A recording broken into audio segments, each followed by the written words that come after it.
Kas naktim veido, dangumi skraidino, kol dangus ir mėnuo lietumi gaivino. Žmonės savo veidus rūkuose skandino ir kartais mosuojant jį perkūnu vadino.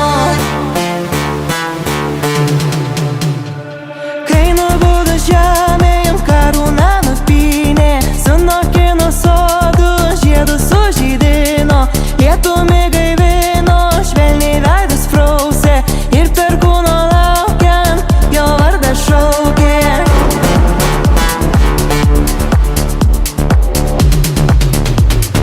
Perkūnu vadino.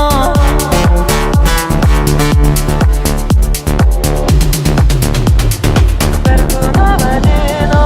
Kai nubudo žemė, jam karūna nupynė, sunokino sodus, žiedus sužydino, lietumi gaivino, švelniai veidus prausė